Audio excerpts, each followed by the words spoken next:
Nos encontramos aquí para estudiar una semana más de la Palabra de Dios y es una semana que va a ser intensa porque vamos a hablar sobre la Pascua, la primera Pascua que se celebró en la historia, en el mundo, y qué implicaciones tiene eso para nosotros.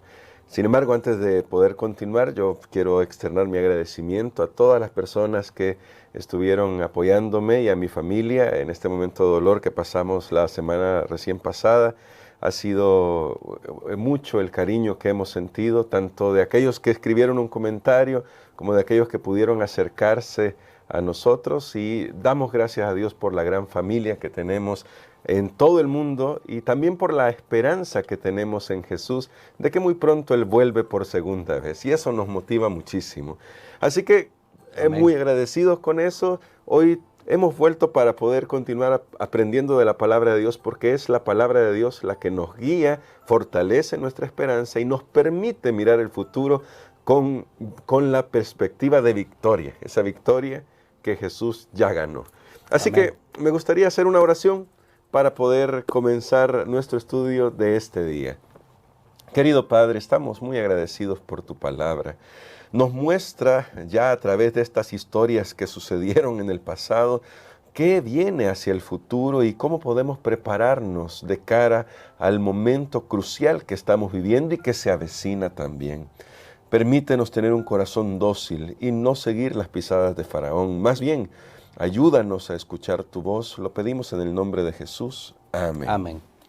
Para este día, Pastor Niperla, hay algunas cosas que me llaman la atención de lo que vamos a estudiar hablando de la Pascua, y una de ellas es el hecho de que justamente al terminar la última plaga que estábamos viendo la semana pasada, la plaga de la oscuridad, hay dos cosas que me parecen interesantes. Una, que Faraón mismo sentencia a Moisés de que nunca más lo vuelva a ver porque podría ser el final, pero otra, que esos 3 días de oscuridad son de alguna manera un último llamado de Dios para la reflexión de el Faraón y del pueblo. Y justamente por ahí me gustaría comenzar, porque la pregunta que tengo es, ¿por qué Dios incluso hasta ese momento dice, miren, todavía les voy a dar tiempo para pensar, porque lo que se avecina no es nada fácil? Sí, bueno, antes que podamos continuar, hermano Gerson, gracias por estar con nosotros. Yo sé que en el calendario uno dice pasó una semana a otra semana, pero en el corazón realmente es algo que no se puede olvidar jamás, pero que tenemos la esperanza, y precisamente lo que compartimos aquí de la palabra de Dios, que también nos llena, nos alienta, y sin embargo nosotros sabemos que somos humanos y hay dolor humanamente, pero estamos orando, hermano Gerson, y que Dios pueda continuar fortaleciendo a la familia.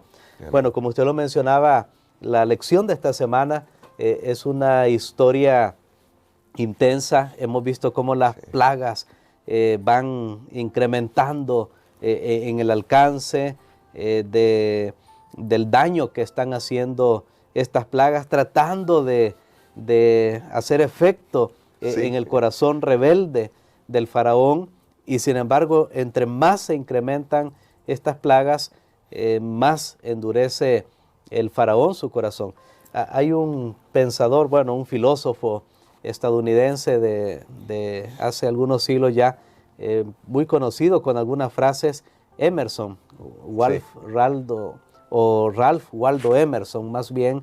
Él decía que no hay historia, sino que lo que hay es biografía, y que cuando nosotros leemos lo que se llama la historia, en realidad es el relato de lo que las personas han hecho. En el libro de Éxodo nosotros encontramos un personaje, por supuesto Dios es el personaje principal, pero hablando de los seres humanos, Moisés es una figura, y algunos dicen esta es como la biografía de Moisés.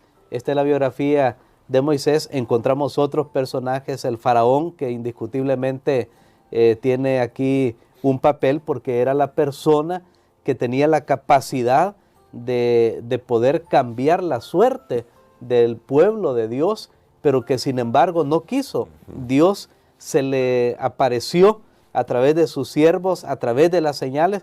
Dios trató con él personalmente, llegó y le tocó el hombro personalmente, pero Faraón no quiso escuchar, no quiso obedecer.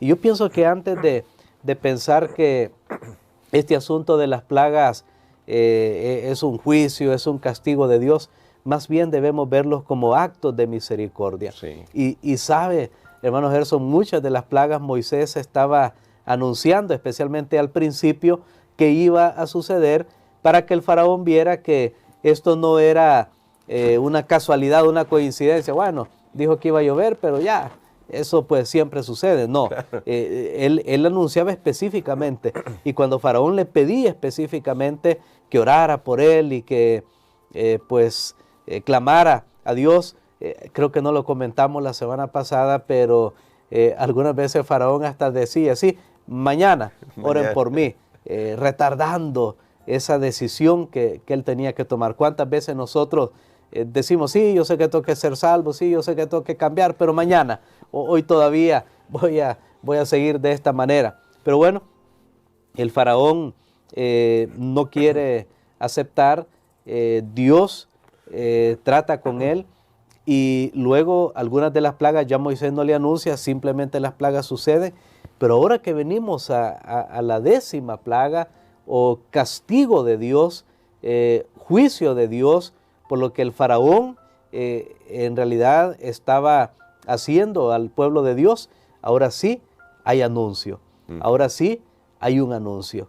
Porque como dice, incluso está mencionado en nuestra lección ese versículo, Amós 3:7, sí, no hará nada el Señor sin revelar su secreto. Amén. Porque Dios está advirtiendo, y es como que dice, mira, voy a hacer esto, prepárate, cambia, cuídate, voy a hacer esto, pero el propósito de Dios es para darnos oportunidad de arrepentirnos, que precisamente a mí también me llamó la atención ese aspecto, que la plaga de tinieblas que precedió a esta futura plaga, a la 10ª plaga, tenía ese objetivo, sí, porque dice, nadie se movió de su lugar, todo el mundo tuvo la oportunidad de reflexionar, de pensar en su vida, de ver qué había sucedido. A veces estamos muy distraídos, sí, a veces estamos muy distraídos y estamos tan ocupados, sabemos que hay cosas que no están bien, pero las acallamos con otras cosas que hacemos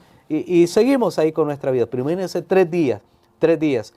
Yo creo que hace, unos años, cuando experimentamos el cierre por lo del COVID, fue también una buena oportunidad. Las familias se reunieron ahí, hablaron, conversaron, sucedieron cosas buenas. En algunos otros casos, pues eso también dio oportunidad para otro tipo de situación, pero da chance, da oportunidad. Incluso Dios mismo hará eso, si lo vemos proféticamente, sí, hacia el final del tiempo, escatológicamente, al fin de todo, el milenio tendrá ese efecto en Satanás mismo y sus ángeles, pero ahí no van a ser 3 días, no, sino que Dios sabe que necesita tanto tiempo después de hacer tanto daño, 1000 años, donde Satanás mismo va a reflexionar en la obra que ha hecho, y parece que eso va a hacer efecto en su corazón. Pero aquí vemos que el faraón no está escuchando, y me gustaría que viéramos las 5 cosas que Moisés le dice a Faraón que van a suceder. Vamos al libro de Éxodo, el capítulo número 11, y vamos a leer a partir del versículo número 4 hasta el versículo número 7. Dice así: dijo pues Moisés, Jehová ha dicho así, a la medianoche yo saldré por en medio de Egipto, y morirá todo primogénito en tierra de Egipto, desde el primogénito de Faraón que se sienta en su trono, hasta el primogénito de la sierva que está tras el molino, y todo primogénito de las bestias. Y habrá gran clamor por toda la tierra de Egipto, cual nunca hubo ni jamás habrá, pero contra todos los hijos de Israel, desde el hombre hasta la bestia. Ni un perro moverá su lengua, para que sepáis que Jehová hace diferencia entre los egipcios y los israelitas. Muy bien. Noten ustedes aquí, Moisés le dice al faraón ya es la última oportunidad que tendrá de hablar con él. Moisés le dice, hablando las palabras de Dios para él, porque no era Moisés, Claro. era Dios. Dice, yo me voy a hacer presente, va a morir todo primogénito. Le está anunciando. Yo no sé si Faraón tomó esto, bueno, con burla en su momento, dio una sonrisa como, sí, ¿verdad? Pero morirá todo primogénito. Noten que le dice que no habrá distinción entre clase social, aún entre los animales, Sí. aún entre los animales. Luego le dice, habrá gran clamor por toda la tierra de Egipto. Le anuncia el llanto que sobrevendrá, pero luego le aclara y le dice, pero en Israel, ahí en la tierra de Gosén, no va a morir ni siquiera, dice, un animal, ni siquiera un animal de los primogénitos. Entonces luego le anuncia el versículo 8, que no lo leímos, lo vamos a leer. Dice, y descenderán a mí todos estos tus siervos, e inclinados delante de mí dirán, vete, tú y todo el pueblo que está debajo de ti, y después de esto yo saldré. Y salió, dice ahí el texto, muy enojado de la presencia de Faraón. Muy bien, y entonces le anuncia que finalmente entonces le iban a dar la salida al pueblo de Israel. Noten ustedes, todo esto está anunciado con anticipación. Sí. Dios no está actuando en secreto y que la gente diga, ¿por qué está sucediendo esto? Y eso es bien importante. Nosotros debemos saber que Dios siempre es justo y misericordioso. Amén. Y esto es impresionante porque recordando algo que ya hemos estudiado anteriormente, cuando vamos hacia el final en el Apocalipsis, y se destacaba, usted nos ayudó a ver más claramente eso en ese estudio recién pasado, las personas que ven al Cordero y a Dios saben quién viene porque ya se ha anunciado. Pero me llama la atención un aspecto acá, pastor, en la última parte de este texto dice, y salió muy enojado Moisés, aunque no dice ahí, pero era Moisés, y salió muy enojado de la presencia de Faraón. Es curioso porque en realidad casi nunca vemos a Moisés como reaccionando ante las cosas, pero ¿qué pudo haber llevado a hacer que Moisés se sintiera tan airado que al final de decirle todo lo que le dijo y quizás al ver, como usted decía, la sonrisa burlona o el desdén de Faraón dijera, bueno, ya hice lo que tenía que hacer y pues ya está en sus manos, que salió así, enojado?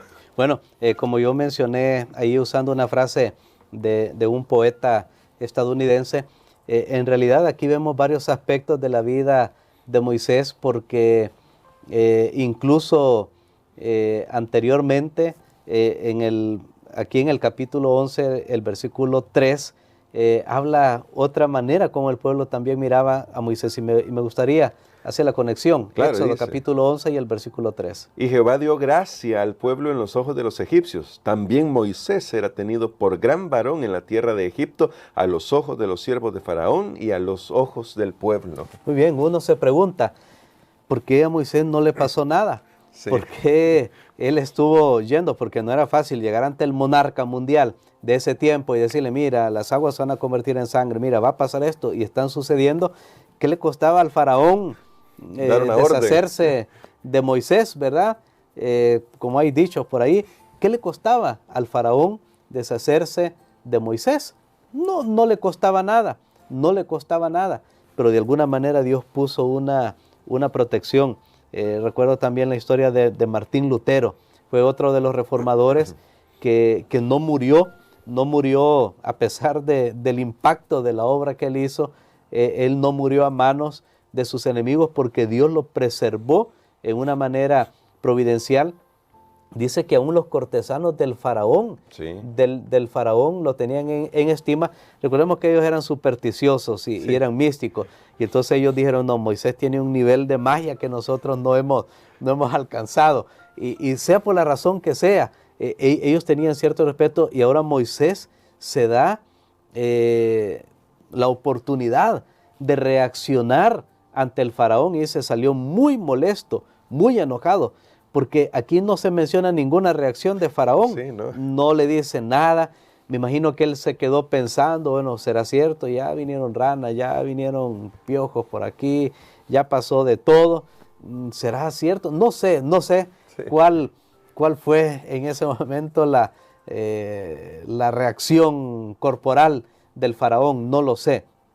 Pero la Biblia nos dice, o no nos dice, más bien de algo que él haya dicho en ese momento, pero de Moisés sí. Sí. No nos dice del faraón, pero de Moisés sí. Moisés salió muy molesto, porque Moisés dice, qué persona más testaruda, ¿verdad? Sí. Y de paso, no es la única ocasión, aparte de una que leímos al principio en el libro de Éxodo, más adelante nos damos cuenta que Moisés, aunque era el más manso de toda la tierra, tal vez vamos a lograr analizar eso, pero también tenía su carácter, Sí. y tenía su carácter y se refleja en estos momentos así. Pero ¿por qué estaba molesto Moisés?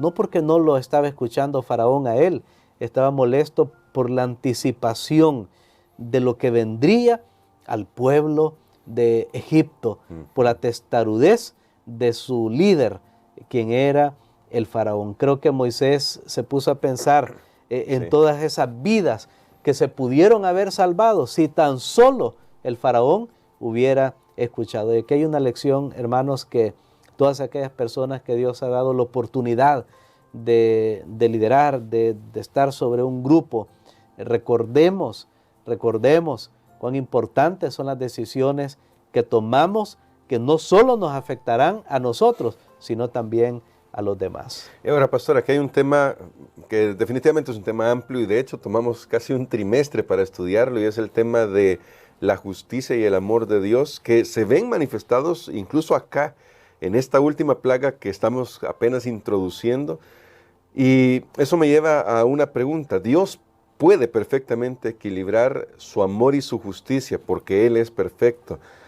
Sin embargo, de este lado nosotros, en este mundo contaminado por el pecado, a veces pecamos de extremos, o somos muy duros y rígidos para aplicar la ley, o finalmente somos tan amorosos que nos hacemos de la vista gorda, decimos, para no señalar ningún error y ningún pecado que pueda estar ahí. ¿Cómo podríamos nosotros aprender a vivir el equilibrio, y siendo que para nosotros es prácticamente imposible lograr el equilibrio? ¿Cómo podemos vivir de la mejor manera para reflejar el carácter de Dios en medio de las injusticias que hay en el mundo? Bueno, realmente es un tema bien importante, porque sabe que hoy es bien común que nos convirtamos en jueces de lo que otras personas hacen, y los condenamos y ya los mandamos a la perdición. Y creo que esa dureza, como usted mencionaba, o esa frialdad con la que muchas veces hacemos las cosas, delata más bien nuestro propio corazón, tratando muchas personas que hacen esto cuando hay un severo criticismo y todo eso, probablemente incluso estén ocultando algo acerca de sí mismos, y ese es el problema cuando nos toca y Dios nos da la oportunidad de estar sobre un grupo de personas, y entonces nos toca tomar decisiones. El gran problema, hermano Gerson, es que muchas veces tomamos decisiones a nivel personal, Sí. por lo que yo siento, por la manera, por mis emociones, y ese es el problema, y nunca pensando en la gloria de Dios, nunca pensando a veces, o no pensando muchas veces en el pueblo de Dios, en cómo algo puede afectar al pueblo de Dios. Yo creo que ese balance, como lo mencionaba la lección, aunque es difícil de lograr, nosotros tenemos que saber, porque hay muchos que con la excusa de, bueno, si nos equivocamos, equivoquémonos por el lado de la misericordia. El problema es que siempre nos estamos equivocando por ese lado. También. Entonces nos desbalanceamos. Yo creo que tenemos que someter nuestras vidas a Dios, y tenemos que permitir que Él nos guíe, y por eso es que las decisiones deben ser tomadas por un grupo de personas, ¿sabe?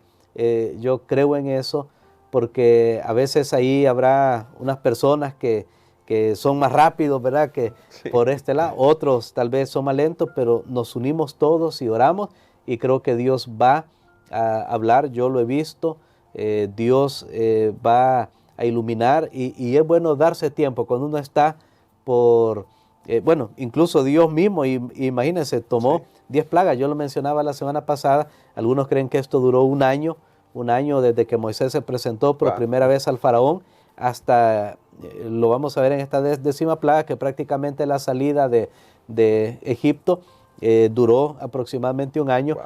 Entonces creo que eso da tiempo también para pensar en qué decisión vamos a tomar finalmente, pero Dios nos llama para que nosotros hagamos las cosas de la mejor manera. Nosotros hemos vivido, incluso hablando, aunque no nos metemos en política, pero hemos vivido en un país donde nos damos cuenta de los efectos. ¿Qué pasa si nunca se toman acciones ante algo que no está correcto? Entonces, nuevamente, aunque es bien difícil, creo que cuando estamos en una situación específica, si nos consagramos a Dios, creo que Él nos va a determinar qué camino debemos seguir. Amén. Así que bueno, para el tema de hoy hemos abordado varias reflexiones y queremos pedir a nuestro pastor que ore por nosotros para que nos ayude a escuchar la voz de Dios. Eso es lo primero que necesitamos hacer frente a los juicios que vendrán.